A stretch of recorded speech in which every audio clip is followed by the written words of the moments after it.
परशुराम जी को सब चिरंजीवियों में से एक माना जाता है, जबकि विष्णु भगवान के अन्य सभी अवतार पृथ्वी लोक से जा चुके हैं। इसलिए भगवान परशुराम जी की पूजा नहीं बल्कि उनका आह्वान किया जाता है। नमस्कार दोस्तों, कलयुग के चमत्कार संतों की वाणी में आप सबका स्वागत है। दोस्तों, आज हम आपके लिए लाए हैं भगवान परशुराम जी की कथा, जो कि हमारे लुधियाना शहर में जब श्री राम दरबार मंदिर किचलू नगर में ब्राह्मण सभा द्वारा श्री परशुराम जी की कथा का परशुराम जन्मोत्सव पर आयोजन किया गया, तो मैं भी अपनी गुरु बहन निर्मला जी के साथ, सुनीता जी के साथ वहां पर गई और वहां का जो नजारा था उसका जो मैंने आनंद लिया, मैं आपके साथ उसे शेयर करना चाहती हूँ। और ये वीडियो इसी कथा को लेकर, इसी नज़ारे को लेकर आपके सामने लाई हूँ और उम्मीद करती हूँ कि जिस प्रकार मैंने, मेरी गुरु बहनों ने आनंद लिया, उसी प्रकार आप सब भी इसका आनंद लेंगे। भगवान परशुराम की कथा अपने आप में अनोखी कथा है, जो आजकल की पीढ़ी में हमें ये सिखाया जा रहा है कि भगवान परशुराम ने क्षत्रियों को मार डाला, भगवान भी क्या ऐसा करते हैं। तो ये बिल्कुल निराधार है। ये कथा का प्रचलन इसी कारण हो रहा है कि हमारे सनातन धर्म में लोग इस बात को जान पाए कि भगवान परशुराम जी का जन्म क्यों हुआ था, उन्होंने क्या क्या कार्य किए और वे आज भी अजर अमर माने जाते हैं। आइए चलते हैं हम अपने विषय की ओर। जब ये उत्सव 12 मई दिन रविवार को हमारे शहर में राम दरबार मंदिर किचलू नगर में ब्राह्मण सभा द्वारा मनाया गया, जिसमें पंडित श्री अजय वशिष्ठ जी ने भगवान परशुराम की कथा को गाकर भजनों के साथ और उनके नाम के जयकारे लगाते हुए सारी संगत को सुनाया। और हम सबके मन में भी इस खुशी का जो अनुभव हुआ उसका तो हम बयान ही नहीं कर सकते। आइए थोड़ी सी कथा हम साथ साथ सुनते हैं। जैसे जैसे आप इस राम दरबार मंदिर की झलकियां देख रहे हैं, इसके अंदर जो सब रूप स्थापित है आप उनका दर्शन कर रहे हैं। हम सिर्फ ये जानते हैं कि उन्होंने क्षत्रियों का वध किया, लेकिन पुराणों के अनुसार इस चित्र को पूरी तरह से साफ साफ बताया गया है कि उन्होंने जिन क्षत्रियों का वध किया वे सभी पापी राजा थे। उनके अत्याचारों से प्रजा, ऋषि मुनि उस समय के बहुत ही दुखी थे, इसलिए उन्होंने उन क्षत्रियों का संहार किया। आइए जानते हैं उनकी जीवन कथा के बारे में। भगवान परशुराम जी के पिता जमदग्नि ऋषि और माता रेणुका थी। इनके 4 बड़े भाई थे, रुक्मवान, सुखेन, वसु, विश्वानस और फिर परशुराम जी।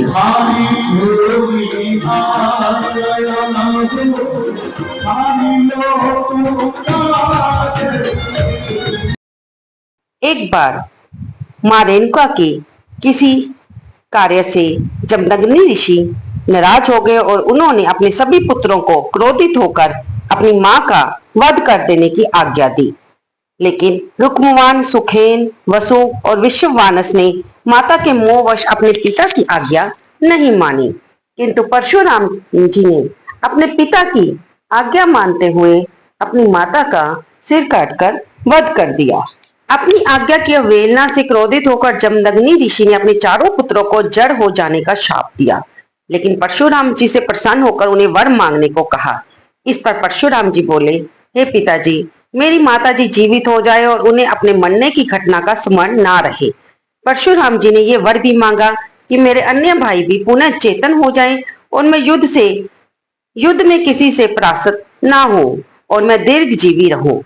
जमदग्नि ऋषि ने परशुराम जी को उनके मांगे हुए सारे वर दे दिए।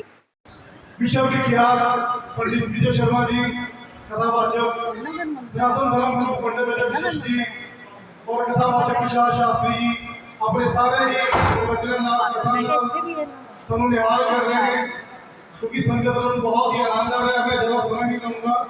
साढ़े बीच doctor AR Sharma ji, Raisina group of companies पूरी के ओनर डायरेक्टर, साढ़े श्री ब्राह्मण महासभा के निवेदन के आए ने असी श्री ब्राह्मण महासभा वालों का कोटि कोटि अभिनंदन करते हैं। शर्मा जी साढ़े ब्राह्मण समाज के बहुत मूल्य रतन ने। की माया की मेरी बहुत ही अच्छे प्रवचन के नाल पंडित शिशु ने सुन के ज्ञान किया बड़े सारे योद्धावां को समाज के इतिहास को वर्णन नहीं किया गया। मैं पंडित शिशु और उन्होंने नाम की ओम नारायण परशुराम जी नमो नमः।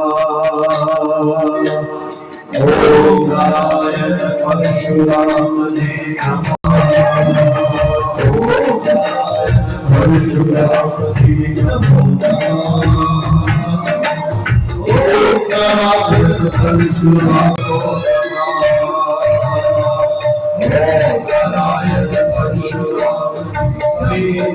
भगवान परशुराम जी ने पृथ्वी को 21 बार है वंश के क्षत्रियों से हीन किया था, क्योंकि क्षत्रियों ने चाहे उनका थोड़ा सा ही अपराध किया था, लेकिन वे लोग बड़े दुष्ट, ब्राह्मणों के अभक्त, रजोगुनी और विशेष करके तमोगुनी हो रहे थे।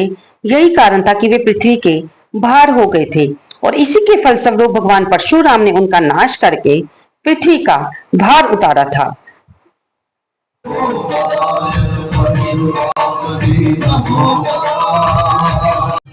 ये युवा अवस्था तक देख रहे हैं कि भगवान की लीला समाप्त नहीं हुई। 8 वर्ष के बाद तो भगवान ने बांसुरी छोड़कर युद्ध की तैयारियां शुरू कर दी। लेकिन कोई भी, चाहे हमारे इतने बड़े बड़े कथावाचक हैं, भगवान कृष्ण का कभी शौर्य वर्णन नहीं किया जा सकता, कोई नहीं करता। केवल आज बड़ी भगवान की लीलाएं वर्णन की जाती है। अरे भगवान की लीला वर्णन करें, लेकिन साथ साथ भगवान के हाथों में सुदर्शन चक्र है और इस बात का हमें गर्व होना चाहिए। राधा जी, इस बात का ब्राह्मणों को गर्व होना चाहिए कि भगवान श्री राम जी को अगर शस्त्र और शास्त्र का ज्ञान दिया तो हमारे श्री परशुराम, भगवान श्री राम जी को अगर शस्त्र और शास्त्र का ज्ञान दिया तो हमारे भगवान श्री परशुराम जी, भगवान श्री कृष्ण को जब ऋषि सती मत के यहाँ भगवान कृष्ण पढ़ते थे, उस समय युद्ध के बारे में, सुदर्शन चक्र के बारे में और महाभारत के बारे में भगवान श्री परशुराम जी ने पहले बता दिया। हे कृष्ण जी, उस युद्ध में आपका बहुत बड़ा रोल होगा। लेकिन इस इतिहास के पन्नों को आज हम और आप सभी बैठकर, क्योंकि सभी विद्वान हैं, आज भी गौ हत्या हो रही है, ब्राह्मण हत्या हो रही है, आज भी वो दौर चल रहा है। आज मीडिया के माध्यम से हमारे धर्म ग्रंथों को लहराया जा रहा है। आज हम सभी सनातनियों को एकत्रित होना पड़ेगा। मैं हमेशा अपने कथा कीर्तनों में भी कहता हूँ कि जात पात से ऊपर उठकर आज हमें एक मंच पर आना होगा, एक होना होगा हमें, तभी हमारे सनातन धर्म की जो ध्वजा है वो लहराएगी।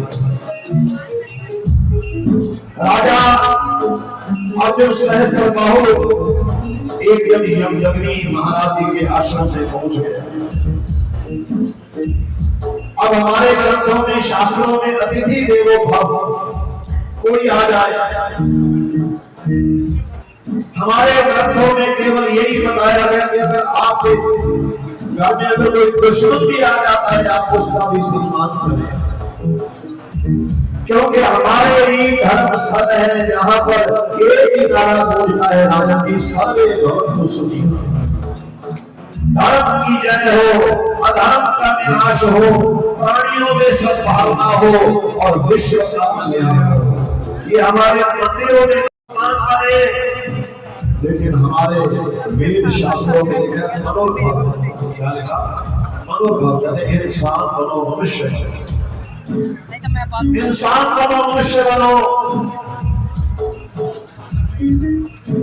यज्ञ महाराज जी ने अपने आए हुए अतिथि राजा अर्जुन सहस्त्रबाहु, जिसके हजारों हाथ है, अपनी सेना के साथ आए। भगवान श्री परशुराम जी ने केवल उन्हीं पापियों का वध किया जो पापी लोग पापाचार कर रहे थे। राजा दशरथ भी तो क्षत्रिय थे, राजा जनक भी तो क्षत्रिय थे। और कभी आपने सुना कि भगवान श्री परशुराम जी के बीच में या राजा दशरथ के बीच में कोई युद्ध हुआ, या किसी राजा जनक जी के साथ युद्ध हुआ, या अन्य किसी क्षत्रियों के साथ युद्ध हुआ? अर्जुन सहस्त्रबाहु के साथ ही क्यों युद्ध हुआ? क्योंकि वो जबरदस्ती यज्ञ के आश्रम को ऐसे नैस करते हुए, उनको अपमानित करते हुए कामधेनु गौ को ले गए। जब भगवान श्री परशुराम जी वापिस लौटे, वापिस आकर उन्होंने देखा, उनको बड़ा क्रोध आया और क्रोध आया, और उस पापी का विनाश करने के लिए परशु वर्षा किनसे प्राप्त हुआ? जो वर्षा, बोलिए, वर्षा किसने दिया? मेरे भगवान शंकर, भगवान शंकर जी का तपस्या कर वो वर्षा हासिल किया। इस शरीरधारी मेरे भगवान के पिता का अपमान भगवान श्री परशुराम जी से सहन हुआ, और उठाया अपना धनुषा और पहुंच गए महिष्मती नगरी के अंदर। राजा अर्जुन सहस्त्रबाहु पहले उनकी 1000 भुजाओं को काटा, शायद पापी समझ आए, लेकिन समझा नहीं। अपने भरसे से उस पापी का सर धड़ से अलग कर स्वयं लौट कर वापिस आ गए। फिर अपने आश्रम को उन्होंने सुंदर आश्रम बनाया, और वहीं पर गिरी पर्वत पर भगवान श्री परशुराम जी तपस्या करने के लिए चले। आओ दोनों भुजाओं को उठाते हुए ओम नारायण परशुराम जी नमो नमः, ओम नारायण परशुराम जी नमो नमः। गिरी पर्वत पर भगवान श्री परशुराम जी तपस्या के लिए चले गए। इस दौरान क्योंकि अर्जुन सहस्त्रबाहु उनके परिवार का कोई दोष नहीं था, कोई दोष नहीं था, दोष तो केवल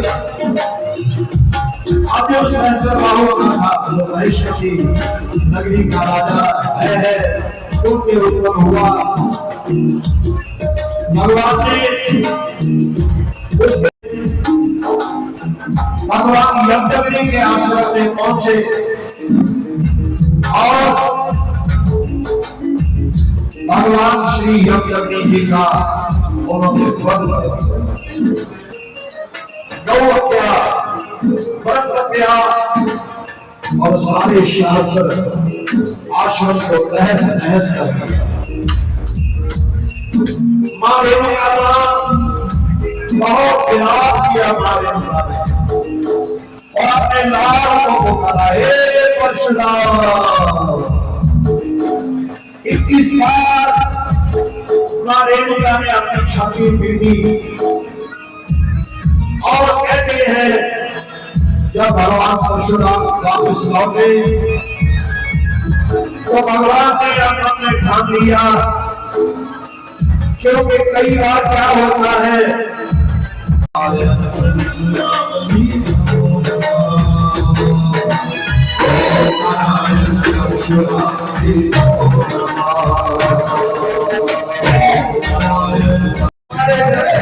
हमारे शास्त्रों में कहीं कोई भेदभाव नहीं रखा गया।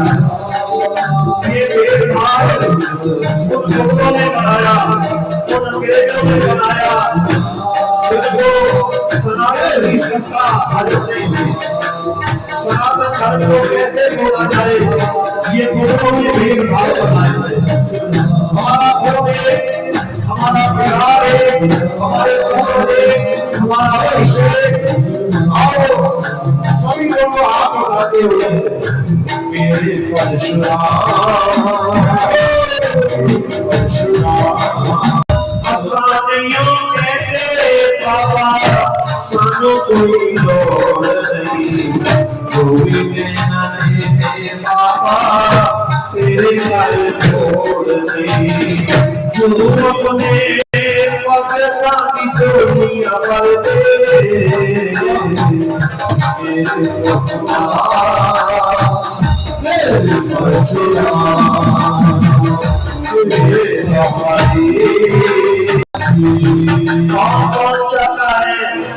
भगवान हमारे कष्ट दूर करते हैं कि कैसे हमारे इतिहास को सनातन धर्म को तोड़ने के लिए 800 वर्ष पहले ऐसा षड्यंत्र रचा गया। कितना हमारा साम्राज्य चारों तरफ फैला हुआ था, आज केवल हम लोग सिमट कर रहे हैं। क्षत्रिय और राजा जनप्रिय थे, कोई युद्ध नहीं दिखाया गया, केवल उन पापियों का, क्योंकि भगवान अवतार लेते तभी है जब इस धरती पर पापाचार बढ़ जाता। सतयुग प्रारंभ हुआ, त्रेता युग, जिसमें मेरे भगवान श्री परशुराम जी ने भगवान शंकर का आशीर्वाद लेकर शस्त्र और शास्त्र का ज्ञान लिया। श्री राम जी को भी शस्त्र और शास्त्र का ज्ञान मेरे भगवान परशुराम जी ने दिया। गुरु द्रोणाचार्य, राजा कर्ण, विषम पितामह, इन सबको शस्त्र और शास्त्र का ज्ञान दिया। भगवान कृष्ण को भी युद्ध की विधि भगवान श्री परशुराम जी ने ही सिखाया। जानबूझ कर इतिहास के पन्नों को आप अपना इतिहास पढ़े तो सही, शास्त्र खोले तो सही। आप इतिहास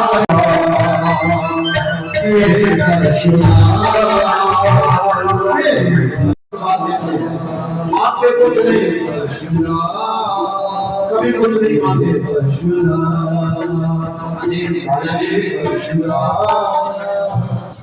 इस हमारे भारत देश में आए, कैसे अखंड भारत को तोड़ने के लिए सनातनियों को कैसे धीरे धीरे धीरे धीरे अलग किया। आज भी वही परंपरा चल रही है, हम लोग समझ नहीं पा रहे हैं। जब तक हम एकजुट नहीं होंगे समृद्ध भारत कभी नहीं बन सकता।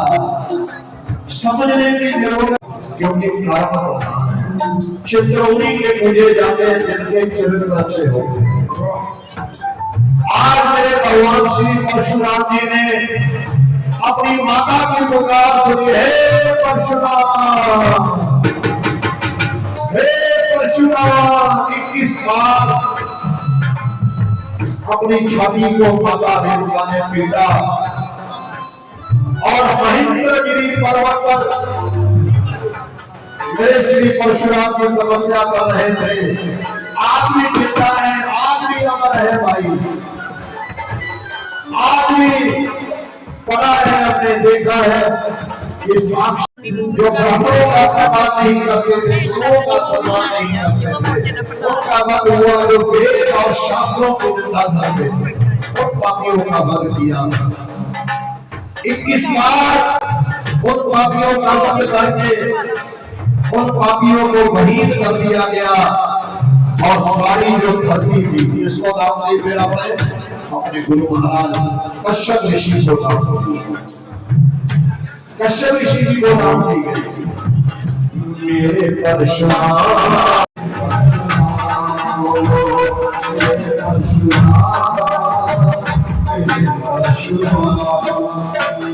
जय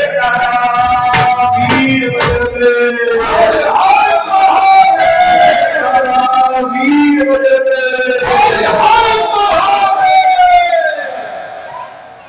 बहुत ही सत्कारयोग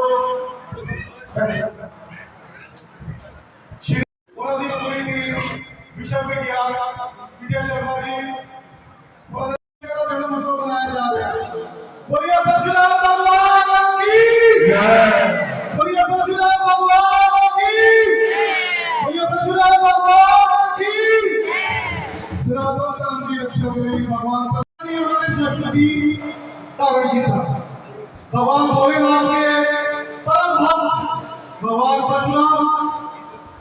भोलेनाथ जी ने भगवान परशुराम जी को वर्षा दिया। जब उनको जिसके लिए भगवान परशुराम कहा जाता है, वो कहते प्रभु आपने तो मुझे सब कुछ दिया है। वो कहते राम ये मैं तुम्हें इसलिए दे रहा हूं कि तुम इस वर्ष से मानवता की रक्षा करो। तो पुनः सिद्धांत अपने जीवन के लिए आइए, किसी भी जगह पे किसी भी व्यक्ति को भी बड़ा होना हो गया आप अलग बड़ी करो। यही सिद्धांत से राशि ब्राह्मण मात्रा विष्णु द्वारा पिछले 6 साल को बड़ी सेवा की है। मैं ऋषि का आसन सी उस ऋषि के आसन तो दुखासन बनया ये सी आदमी चाहिए उठे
परशुराम हरे भगवान जय परशुराम हरे